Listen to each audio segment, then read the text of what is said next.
The National Football League is the largest and most profitable sports organization in the world, and nothing illustrates this more than the annual NFL Draft. The first NFL Draft was held in 1936 at the Ritz-Carlton Hotel in Philadelphia.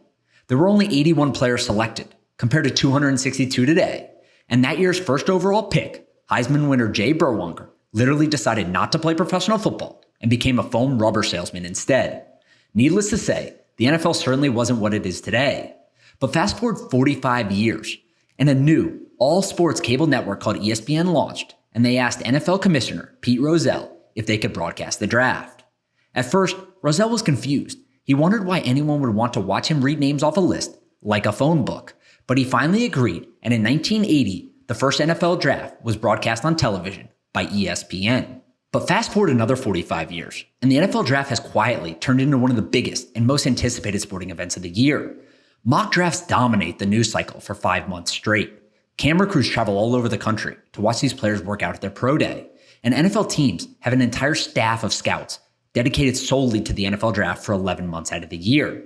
But the business behind the NFL Draft is even more fascinating. The annual NFL Draft was held at Radio City Music Hall in New York City from 2006 to 2014. About 50 players would show up in total, and they would work with sponsors and partners on media appearances leading up to the event, and then celebrate with their family, friends, and fans after watching their dreams come true.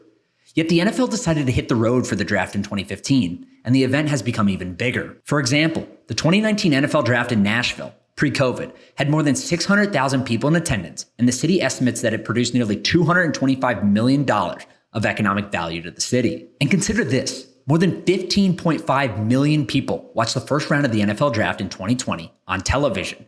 That's more than the NBA Finals, the MLB World Series, and the NHL Stanley Cup, all to watch the commissioner read a few names off a list. But this year's draft is in Las Vegas, and it might end up being the biggest one yet. Las Vegas spent nearly $3 million to build out infrastructure for the event.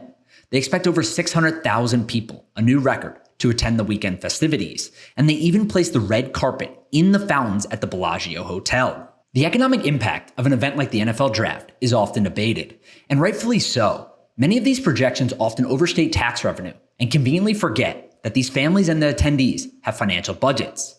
But Las Vegas is a global entertainment destination, and many visitors this week will be coming from out of town. That's good news for the city, and it affords them the opportunity to potentially see an outsized return from a financial perspective relative to other host cities. But the more interesting part to me is what the NFL does with this going forward. They currently don't charge host cities to host the event, and they don't require all that much from them in return.